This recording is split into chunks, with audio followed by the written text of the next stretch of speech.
We're back to the Neil Haley show. And oh my goodness, this guest, I'm going to love talking to him because I love talking this spiritual way. We have today author Tom Askman. He's the author of The Way Back to Being, Tools for Returning Home. Tom, thanks for stopping by.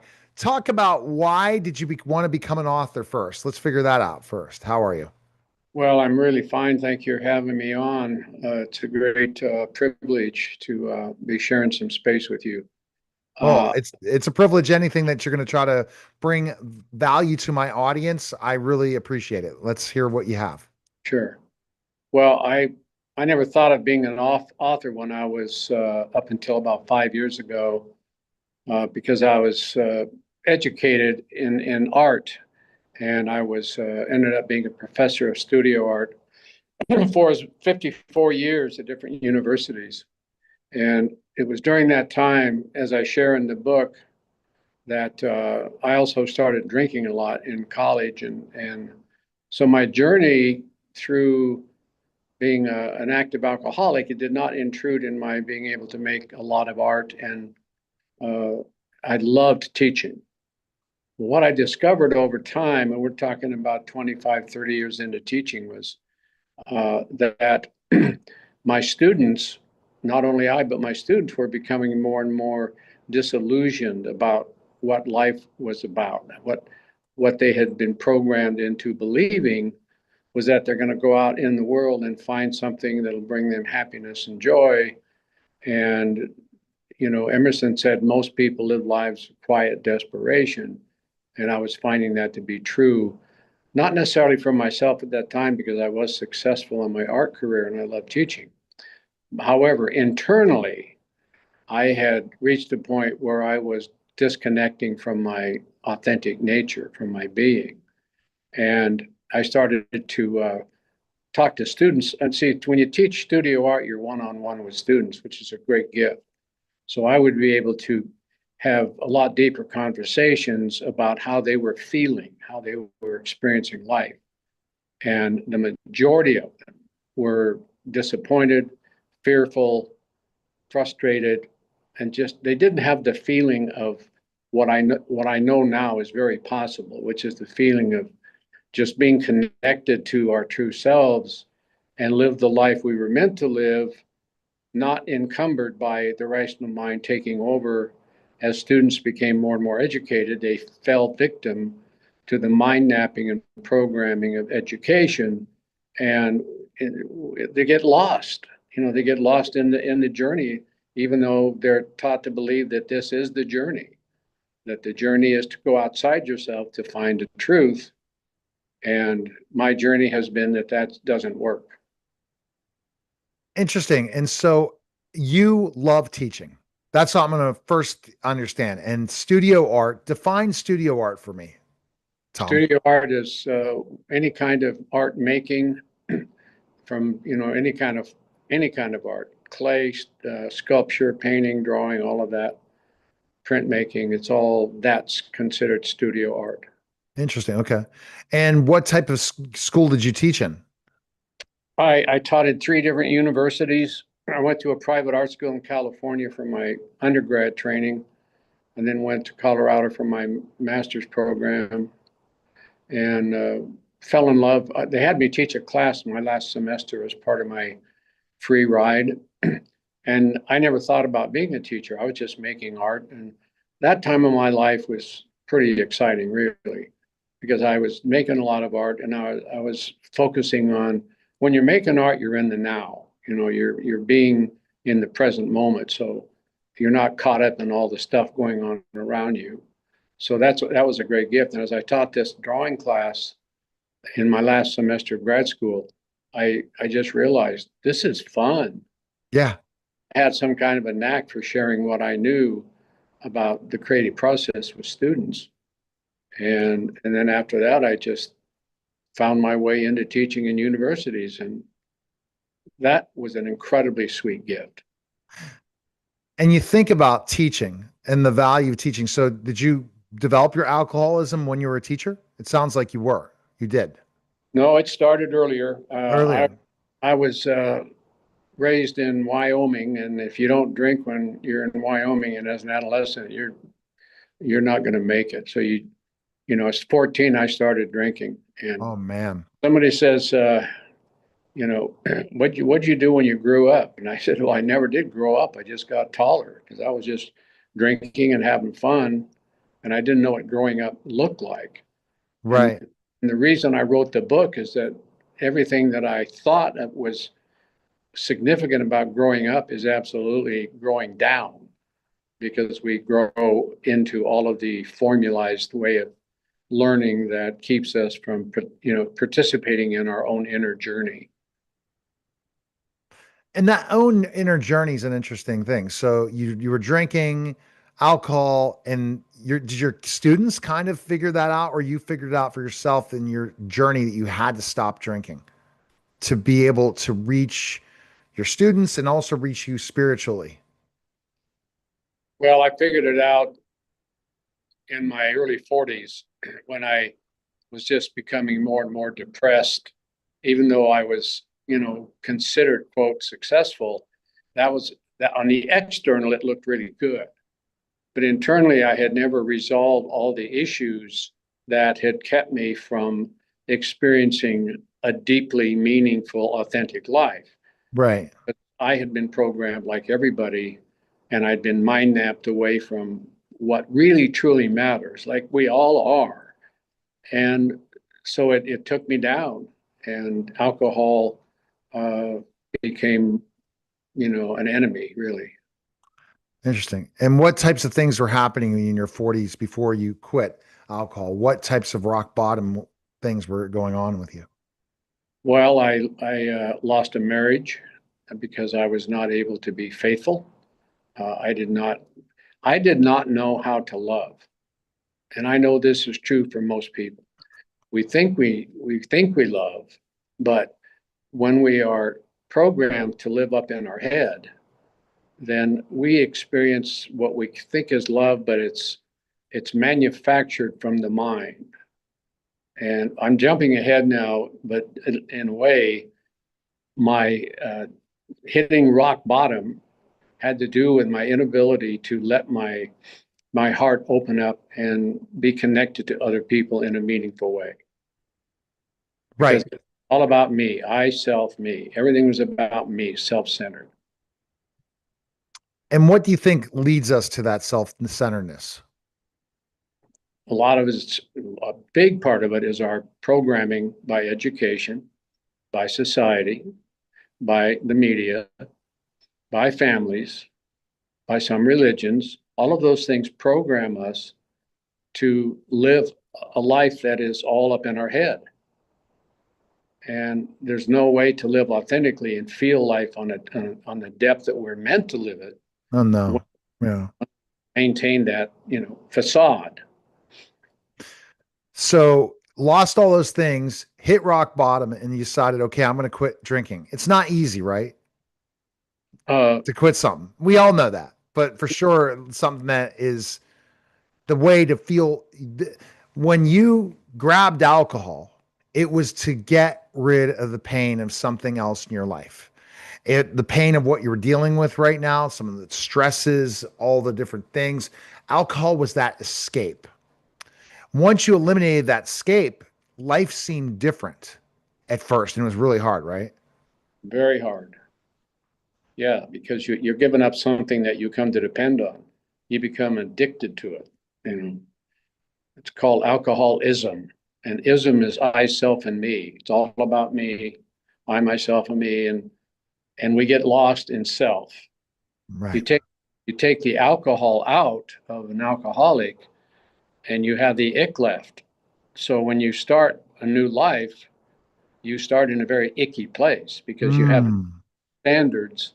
You're disconnected from your heart, from your being nature. And you don't, so it's a gradual process of learning how to tap back into that place that was with us at birth. We're born into a state of pure love, joy, happiness. Our being nature is just beautifully present in the now always. When I would drink, at times the drinking would free me from what was causing me a lot of discontentedness and fear and things like that. And so after I quit, then I had nothing. Right.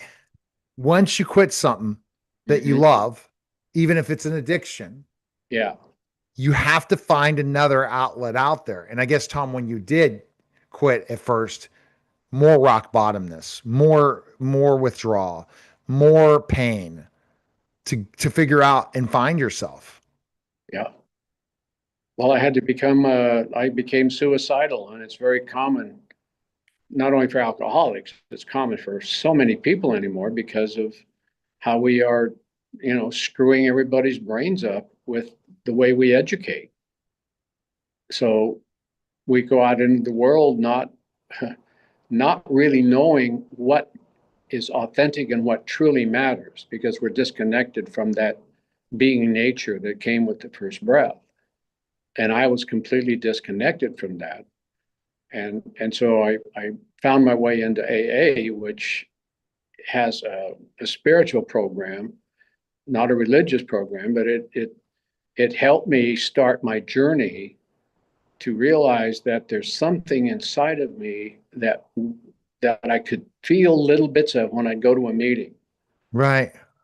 And what my book deals with is partly is we're not going to get out of this incredible, disastrous, unsustainable situation we're in if we don't start having communities of people who choose to love themselves enough to get together and feel that inner joy and love and connection, that energy that is so incredibly profound and always available, but our society ignores it because we put all the energy on outside of us, and we say the ego, we don't say the ego, but the ego is what takes over.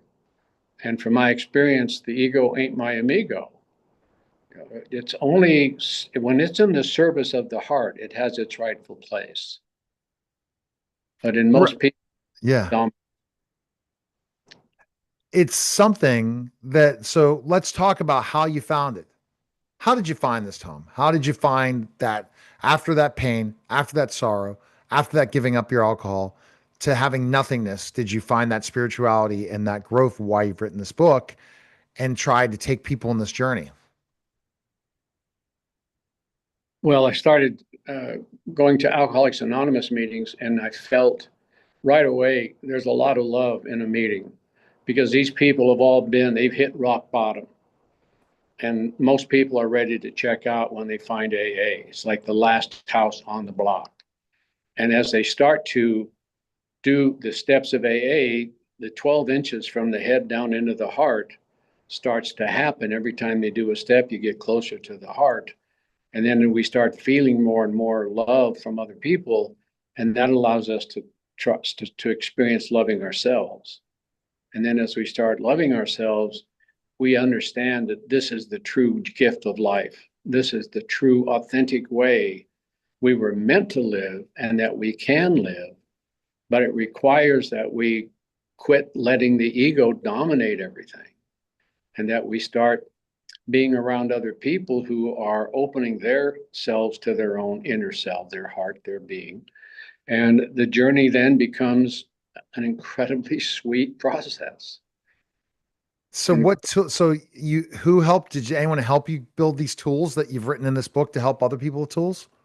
uh, well, they have an AA, someone that called a sponsor, and that's someone that gets you and guides you through the program. And one of the most beautiful gifts was, see, I believe most of us are very self-centered because we're trained to be that. Our is nothing but about self, I, self, and me. When someone helped me free myself from the bondage of self, part of that journey was he said, you need to give it to others in order for you to keep this gift you've been given. You Yeah. move away in order to keep it. So as soon as I finished going through the steps of AA, which is, typically you can do it in a few months if you dedicate, then you find somebody and you share that with them. And that started my journey about wanting to really help people. And then I started using that in my classes because I realized I can help students tap into their own hidden inner resources of love and joy and happiness and reconnect to their intuitive nature, which is ignored in our culture.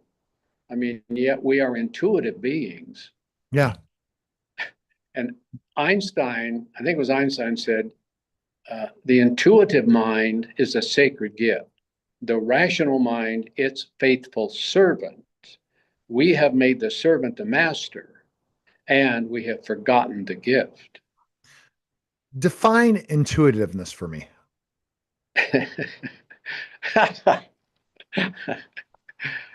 uh, it's experiential. It's beyond thinking. Uh, so I'll give you this little thing. So somebody can give me information.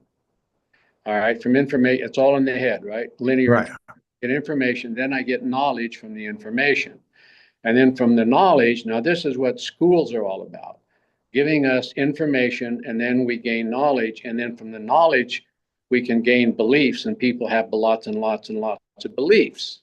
Right. But a belief in something is not the experience of the presence of something. Right. People say, I believe in this, I believe in that. Once you tap into that hidden inner resource of your intuition, then you experience something that when you were very young was just who you were because you hadn't identified yourself yet with a name, and you were just being in this joyous state of being alive and present and being, and that is beyond words and thoughts. It's before words and thoughts. So to teach students and anyone to reconnect to their intuitive nature Right. is the most joyous things one can do. And after I retired, I was teaching intuition in my classes a lot as I started to, tap more into it. I now have classes in my own studio at home that are purely about how do we tap into our intuitive nature. And it's simple. You just grab a piece of paper and have something to work with. I have them work with oil pastels or crayons, things like that that have color. And I tell them, okay, I'm going to put on some non music with no voices, no anything, just ambient sounds that kind of flow. I want you to Right. close your eyes, put an implement in both hands, and then just feel that what you get from the music, and let your hands move around on the paper with your eyes closed. That's the beginning process of freeing oneself from the mental obstructions that can be, when they're servants, they're beautiful, but when that's all we have, and we get out of touch with our intuition, we do not live a full life. Period. No. So No. when we're intuitive, we are now able to float out into life, and that intuition is guiding us beyond words and thoughts. It's that feeling of experiential being in the moment. That's so true. And let me give you an example. AI will never be intuitive. It's Impossible. knowledge. It has powerful knowledge, but it will never be intuitive. It'll never be able to work itself out of a paper bag. Why? Because our experiences make us intuitive. If I'm listening to you correctly and understanding you, our experiences, our life, our everything, our knowledge, our circumstances that have happened in our lives makes us more and more intuitive because we understand life and we're learning life and we're understanding and we can feel it in so many ways. We can feel when things are going to go right. We can feel when things aren't going to go right. When we build that basis of understanding through our experiences. Am I correct about that? Of defining that into intuitiveness that goes deeper, I'm sure. And it seems like in your spirituality, you've really gone deeper, but that's where I gather from what you said. Intuition is simply beyond words and thoughts. It's pre-words and thoughts. It is that it's that ineffable gift that came with the first breath, and that when we tap into it on a regular basis and doing different things, quote, just doing things to be doing things, but not looking for an outcome. We're trained to look for everything as what's the result going to be. Well, when you're being intuitive, the result is you are present in the moment, being aware that you're present in the moment. And that's Mm. the greatest gift we can give ourselves, because that's life as it is. I mean, we come out in a state of being. Yeah. Our intuition is just so available. It sounds like it. Yeah. Now, you went through that, your sponsor, your whole process. Where did this spirituality come in part of this book? What type of spirituality do you call it, and how do you help want others to read this book so they can get rid of an addiction, make their life love more? I think that's the biggest thing. Your goal is you want people to love more. I want people to live the life that they were meant to live. It's so sad that we are programmed unknowingly by unaware people. The people that educate us are not, well, they're ignorant in a way. I'm using ignorant in terms of being totally unaware, because they have also been programmed and mind mapped to live in their head as the dominant thing. And therefore, everything is like, what are we going to do out there so that we can find happiness out there? And then life will be good. Well, it was a guy, I'll come to up with his name, but he said, Wayne Dyer, I think is his name. He Yeah. said, no way to happiness. Happiness is the way. Well, that sounds kind of corny, but we're born in a state of happiness and joy. So how do we maintain more of that? Is we have to free ourselves from the bondage of all of the things that the tribal training have put in there that we buy into because we don't ask questions. We don't say, well, how is this serving my being? How is this helping my intuition? How is it helping me live authentically? And the book has lots of different tools in it that I've explored and that have worked for me, and that I would see. I taught a class that evolved out of my own growth, my own spiritual awakening. And as I taught this class, I realized the gifts that the students were getting were real. They were starting to reconnect to their authentic nature. Yes. And that's what became, then they encouraged me to write a book. So that's how the book came to be, was after I had these classes and the students said, my God, I see that life can be so much deeper and richer and fuller without going out, not that you are going to live out in the world. Right. We don't have to let the world control us. Yeah, exactly. So, how much are you like you talked about Wayne Dyer?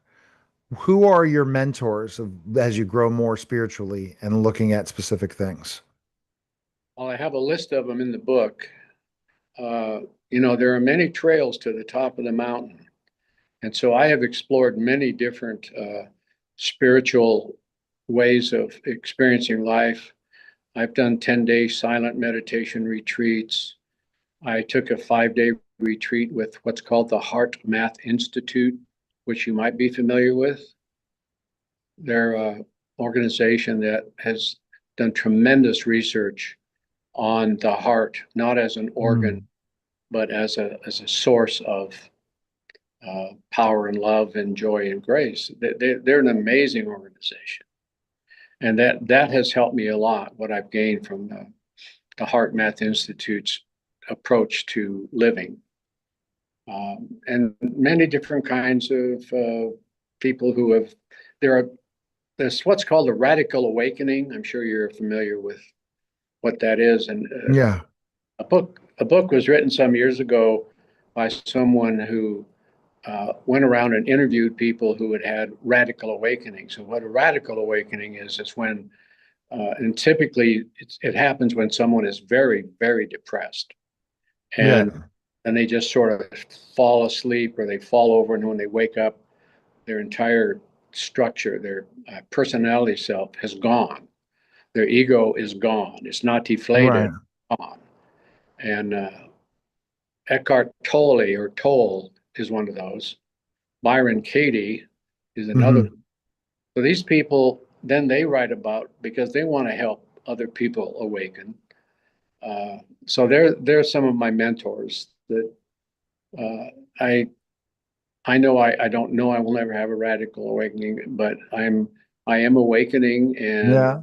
sometimes my monkey mind will still slip in there and say, and start judging things. Yeah. So it is a journey, and actually the journey is the destination, because we get to journey, find our way back home.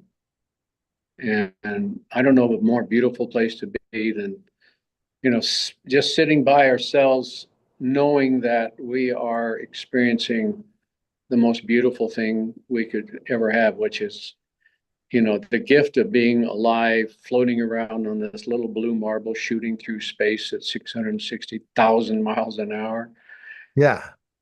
turning at 24. So every year in the springtime, I do a thing. I have a yard that has a beautiful view out to the east. So I set a bunch of chairs up there, and it's a high area so you can see far out. And then I have people sit down in a row, and I said, no, we're not going to watch the sun rise. We are going to be here and experience us turning on this marble and feel that and know that we are shooting through space. The sun is not rising, it's there. Yes. And after they experience that, they have a different feeling about why they're the craziness of being on this little marble, Exactly. and how much fun it can be, and how much joy. All right. So, Tom, the best place we can find information on you, purchase your book, and learn more about you, where can we go? It's available on Amazon, and it's available on Barnes and Noble. And one of the main things I can't stress this enough is we really need to build communities of people who want to return home to their authentic Yeah. nature, to their being. Mhm. And so I have information in the book about ways to form groups, because everything on this planet is energy and vibration, as you Right. know. So when you sit in a space with other people and you have the common desire to live a deeper, richer life, the vibration energy is going to flow through everyone, and you feel a deeper connection. Exactly. And Wow. when we're more connected, we just embrace life on a much deeper level. All right. Well, Tom, it was great. Your story. Congratulations beating alcoholism, being able to help other people, teach two teachers together on a podcast. What a great conversation. And you continue to teach and lead people back to loving life and living life. I really appreciate it, Tom. Thank you again. Thank you. I appreciate you very much. You're listening and watching The Neil Haley Show. And